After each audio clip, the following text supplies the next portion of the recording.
Today is October 1st, 2017. Wrapping up a day in sports is Tank's Vlog.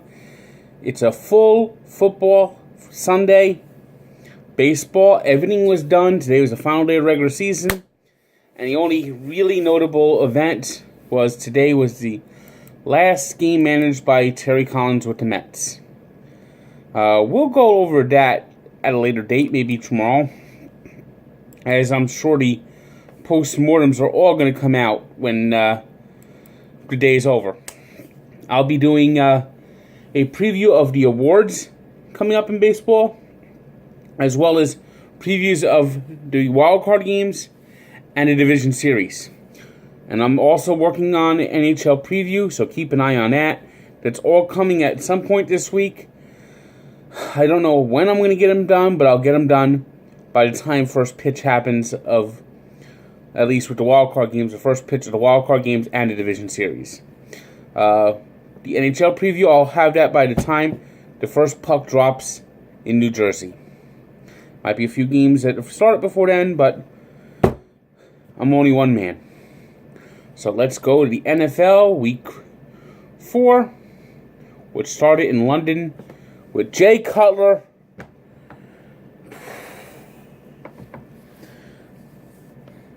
You're terrible, Mr. J. You really, really suck. When you try to make a pass, it goes over everyone's head. Jay Cutler, you really, really do suck. You're terrible, Mr. Cutler. You're ruining my season. You can't even hand a ball off. You're a rip-off of Boris Karloff, Mr. Cutler. I wouldn't want you starting again if it was the worst thing in the world. God, why can't they put Matt Moore in? Why? Why can't they put Matt Moore in? He can not possibly be worse. I mean, not even a microcosmically worse. Dolphins 20-0. Last week they should have lost 20-0 too. They scored on the final play of the game. That 6 points was garbage. So basically, in the last 2 games, the Dolphins have been outscored 40-6, with the only score coming on the final play. Why didn't they let Ryan Tannehill get that surgery? Why? Why? Here's a lesson for everyone. If somebody is injured and the season's over, get the damn surgery.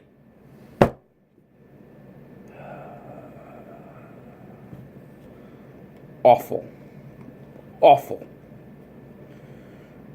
The luck ran out today on the Atlanta Falcons as they suffered their first loss of the season.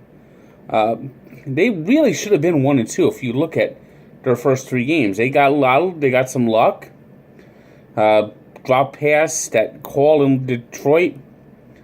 But that streak came to an end as the Buffalo Bills were off to a 3-1 start, playing fantastic defense. Beat them 23-17 in their new stadium in Atlanta. It's going to be interesting to see how the Falcons bounce back in the following weeks, because Julio Jones and Mohamed Sanu are without a doubt key components to that offense. In the Battle of Ohio, it was the Bengals dominating the Browns. Andy Dalton actually looked like a decent quarterback for a change, because of course he's playing a terrible team. When you put Dalton in prime time against a good team, he stinks. But when you put him against the Cleveland Clowns, he wins. That's why they've won so many straight games against the Browns. The Browns are heading back down that path again. They started 0-14 last year, and it's deja vu all over again. You know, the Cleveland Browns are like a cheap knockoff. The new Browns have come out since 1999. They're like that fake Louis Vuitton handbag. It's counterfeit. They're not the real Browns. The real Browns are the Baltimore Ravens.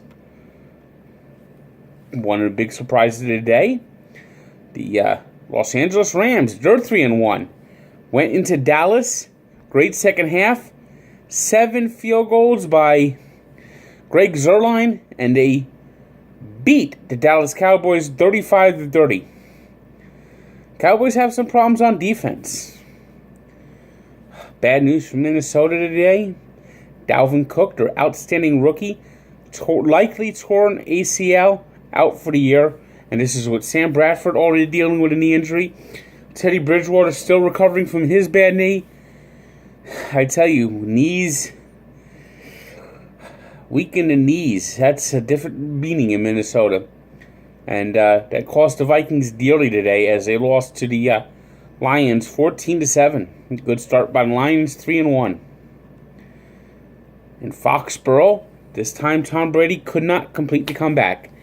They were down by 2 touchdowns. He did tie the game. But Cam Newton, who people were starting to write off, came back and looked like the MVP of 2 years ago. 3 touchdowns through the air, 1 to the ground. And he got the Panthers in the field goal range, and Graham Gano at the end of the regulation kicked right through the uprights. And the Patriots are 2-2 with 2 losses at home, and they're playing on Thursday night against the Buccaneers. That New England defense, they got to get that thing worked out quickly.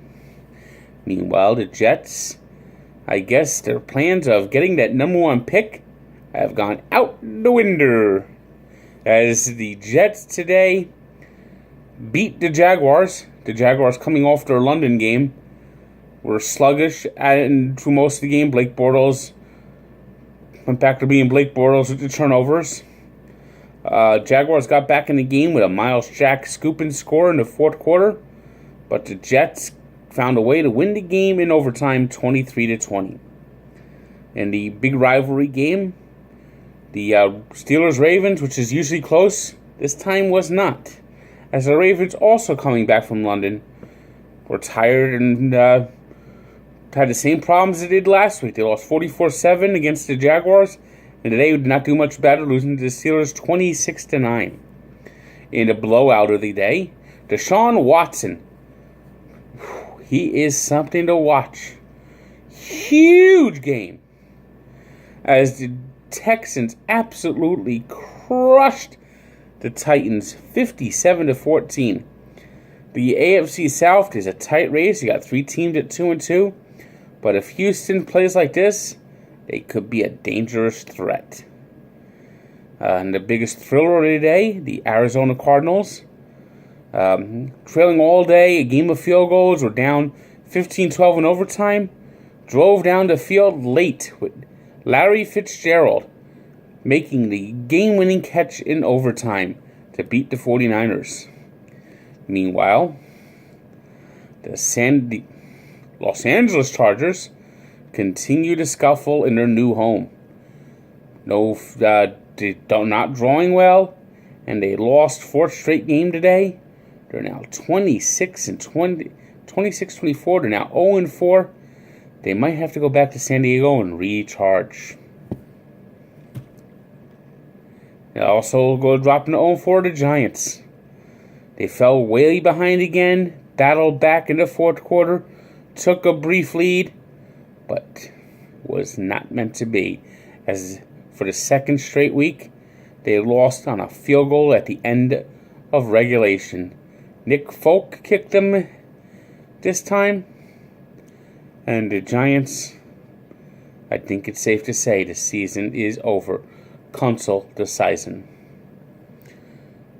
In Denver, the Broncos, they got off to a good start and held on to beat the Raiders, as the Raiders got some bad news with the injury of Derek Carr, although he looks like he'll be fine.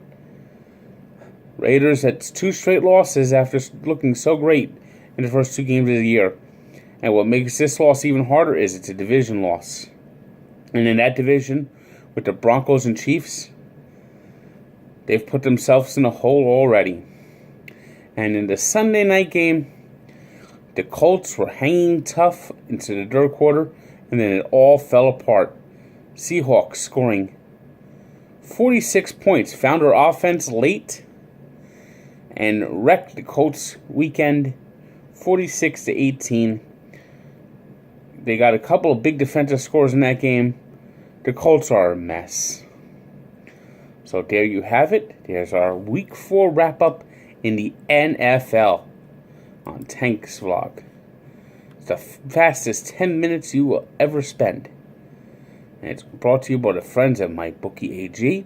So hopefully some of you made some nice bets this weekend, made some money. And our 3 stars are Cam Newton in helping the Panthers beat the Patriots in Foxborough, Deshaun Watson, who lit up the Houston sky, and Blake Snell of the Rays, our lone baseball star today, who went 7 innings with 13 strikeouts against the Orioles in the season finale for both teams. Today's birthday shout-out goes to Maury Wills, the first player in baseball history to top 100 stolen bases in this season. He had an unbelievable MVP season, 1962. He turns 85 today. And our birthday, and in a on-the-state look back at the first high five, was a historic day as 4 Dodgers teammates became the first 4 30 home runs in a season. Dusty Baker on the last day of the season joined them and got a high five greeting from Glenn Burke, who happened to be the first openly gay player in Major League Professional Sports. So check out the story at Barstool Sports and the Sports Encyclopedia, where sports history lives. Keep an eye on everything that's coming. Previews. I'm going out of my mind. I can't get to these updates. Oh, it's crazy. But I'm doing it all for you, my viewers. So enjoy what you see and have a good day.